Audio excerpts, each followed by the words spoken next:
Shalom, frères et sœurs bien-aimés, dans le nom puissant de notre Seigneur Jésus-Christ.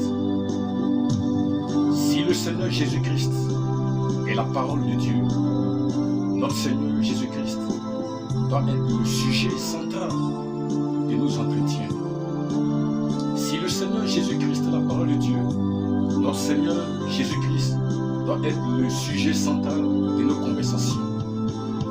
Si le Seigneur Jésus-Christ est la parole de Dieu, notre Seigneur Jésus-Christ doit être le sujet central de nos discours. Comme les disciples d'Emmaüs, faisant chemin, allant dans le village appelé Emmaüs, ils parlaient de lui. Ils parlaient de lui. Ils parlaient des choses qui sont passées. Et ils parlaient de notre Seigneur Jésus-Christ. Ils parlaient des promesses qui, selon eux, n'ont pas été manifestées. Ils parlaient constamment de lui et notre Seigneur Jésus-Christ leur a paru. Jésus-Christ leur a paru, notre Seigneur. Et ce matin, nous allons parler d'un sujet. Et nous allons parler ce matin de Bethel. Oui, Bethel, la maison de Dieu. Bethel, qui est devenu plus tard Bethléem. Nous allons parler de Bethel, de la maison du pain de Dieu. Et oui, Bethel, si vous lisez la Bible, vous allez voir que cela a commencé dans le livre de Genèse 28, chapitre 28, verset 10. Par là, Jacob partit de Beersheba à Charan. Et comme le soleil était couché, il passa la nuit dans un lieu. Il prit une pierre, il fit son chevet. Et il eut un songe. Nous sommes maintenant au verset 12 de Genèse 28. Il eut un songe. Des anges montaient et descendaient sur une échelle. Dans le sens, il y avait l'échelle. Et voici des anges montaient et descendaient par l'échelle. Et voici l'Éternel se trouvait au sommet de l'échelle. Et Dieu a commencé à dire, je suis l'Éternel, le Dieu d'Abraham, ton père et le Dieu d'Isaac. La terre sur laquelle tu es couché, je te la donnerai à toi et à ta postérité. Nous sommes maintenant au verset 16, où Jacob s'éveilla de son sommeil et dit, certainement l'Éternel est en ce lieu, et moi je ne le savais pas. Il eut peur et dit que ce lieu est redoutable. C'est ici la maison de Dieu, c'est ici la porte des cieux. Et Jacob se leva de bon matin, et il prit la pierre dont il avait fait son chevet, et la dressa pour monument, et il versa de l'huile sur son sommet. Et il donna à ce lieu le nom de Bethel, mais la ville s'appelait auparavant Luz. Et oui, quand nous arrivons dans le Nouveau Testament, avec la venue de notre Seigneur et Sauveur Jésus-Christ, après son baptême par Jean-Baptiste, l'Esprit est descendu pour le confirmer, et il a discerné les pensées des cœurs de Philippe, qui à son tour est parti chercher Nathanaël. Et il a dit, Nathanaël, viens de voir. Et quand le Seigneur a vu Nathanaël, il dit, voici un Israélite en qui il n'y a point de faute. Nous sommes maintenant dans le livre de Jean chapitre 1, du verset 50 au verset 51. Et le Seigneur dit, parce que je t'ai dit que je t'ai vu, tu crois. Désormais, tu verras des anges monter et descendre sur le Fils de l'homme.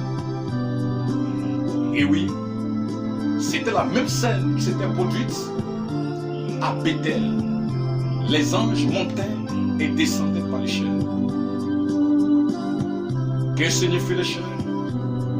Qui sont ces anges qui montaient et descendaient par l'échelle? Et vous allez remarquer que dans le livre de Matthieu chapitre 16, à partir du verset 18,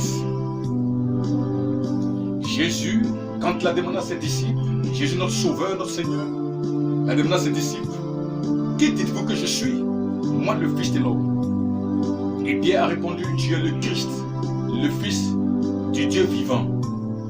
Et notre Seigneur te répond, et moi je te dis que tu es Pierre, et sur cette pierre je bâtirai mon église. Alléluia. Nous sommes à maintenant Bethel actualisé. Nous sommes à Bethel actualisé parce que Jacob avait pris une pierre et il fit de cette pierre son chevet. Il a vu un songe. Des anges montaient et descendent sur l'échelle. Le Seigneur a dit, tu es Pierre, sur cette pierre je bâtirai mon église. Pas sur l'homme Pierre, mais sur la révélation qui venait de sortir de la bouche de Pierre. La révélation de qui il était, il va bâtir l'église. Oh, quand nous lisons dans 1 Timothée, chapitre 3, verset 15, la Bible dit ceci, mais afin que tu saches, si je tarde, comment il faut se conduire dans la maison de Dieu, qui est l'église du Dieu vivant, la colonne et l'appui de la vérité. La maison de Dieu, c'est l'église. En d'autres termes, le Seigneur Jésus disait, tu es Pierre, et sur cette pierre je bâtirai la maison de Dieu. Tu es Pierre, sur cette pierre je bâtirai mon église. Sur cette pierre je bâtirai la maison de Dieu.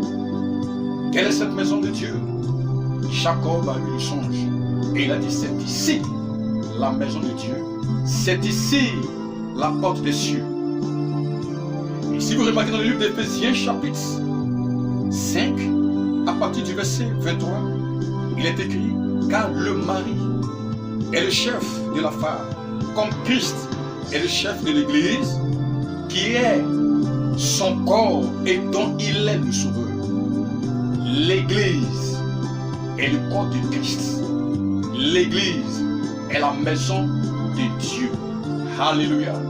Et donc Jacob était en train de dire, c'est ici la maison de Dieu, c'est ici la porte des cieux, c'est ici l'église, c'est ici le corps de Christ. Amen. Et si vous comprenez un peu, cette maison de Dieu, c'est une maison surnaturelle. Ce n'est pas une maison physique, c'est une maison surnaturelle. Voilà pourquoi il est écrit dans le psaume 127, si le Seigneur ne bâtit la maison, ceux qui la bâtissent travaillent en vain. Si l'Éternel ne garde la ville, celui qui la garde veille en vain. Et remarquez bien dans le verset 2, il dit en vain, vous levez-vous matin, vous couchez-vous tard et mangez le pain de douleur. Il en donne autant à ses bien-aimés pendant le sommeil. Alléluia. Il donne le pain à ses bien-aimés pendant le sommeil. Le Seigneur Jésus pouvait dire, je suis le pain descendu du ciel. Il donne le pain à ses bien-aimés pendant le sommeil. C'est lorsque Jacob était dans son sommeil qu'il a vu la vision de l'échelle. Mais le Seigneur donne le pain à ses bien-aimés pendant le sommeil. Et il dit ici, voici tes fils sont un héritage de l'Éternel, et le fruit des entrailles sont une récompense. Et c'est ce qu'il disait à Père Abraham. Il dit Abraham, regarde, ta récompense sera grande. Tandis que Dieu, en disant ta récompense sera grande, Abraham n'avait pas encore de fils. Mais Dieu a dit ta récompense sera grande. Le Dieu qui sait que les fils sont la récompense. Et oui, quand vous suivez dans le livre de Matthieu, chapitre 1, à partir du verset 1, la Bible parle de la généalogie de Jésus-Christ, fils de David, fils d'Abraham. Oui, la récompense, c'était Jésus-Christ la parole. La récompense, c'était le corps de Christ. La récompense, c'était le pain descendu du ciel. La récompense, c'était la maison de Dieu. La récompense. Et oui, une maison a une porte. La maison a nécessairement une porte. Et si la maison a une porte, il faut nécessairement des clés pour entrer dans la maison. Voilà pourquoi le Seigneur disait à Pierre, je te donnerai les clés du royaume. Oui, je te donnerai les clés du royaume. Parce que nécessairement, nous avons besoin de clés pour entrer dans la maison. Et comment l'entrée se fera? Comment l'entrée dans la maison se fera? Oui, l'entrée dans la maison.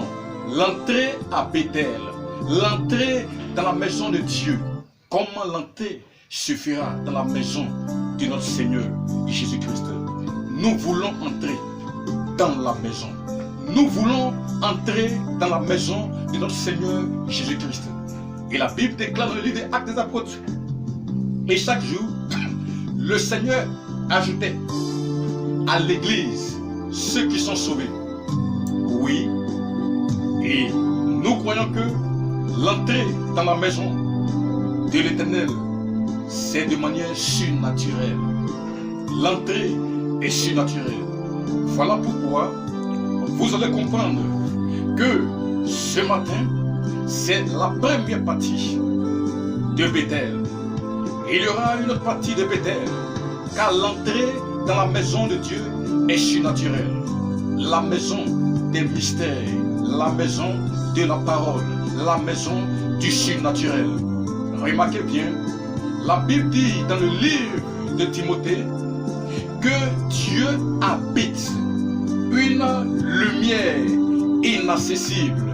Oui, une lumière inaccessible. Et pourtant, nous devons être dans la maison de Dieu. Il a dit, il y a plusieurs demeures de la maison de mon Père. Je vais vous préparer une place. Et pourtant, il est écrit qu'il habite une lumière inaccessible. Comment entrer dans la maison de Dieu?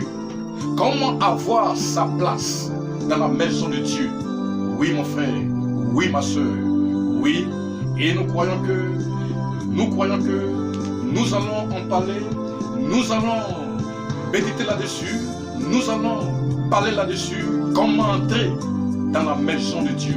Tous les contours pour entrer dans la maison de Dieu, car cette maison est surnaturelle, à Bethel. Tous les contours pour entrer dans la maison du Seigneur.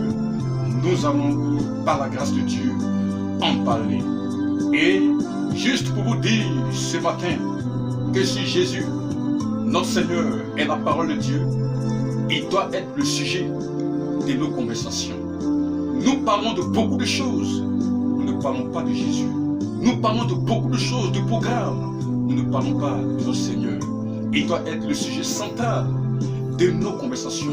Nous parlons de nos activités, nous parlons de nos projets, mais nous ne parlons pas du Seigneur Jésus-Christ. Oui, il doit être le sujet central de nos conversations. Que Dieu vous bénisse. Que Dieu vous bénisse. Que Dieu vous bénisse.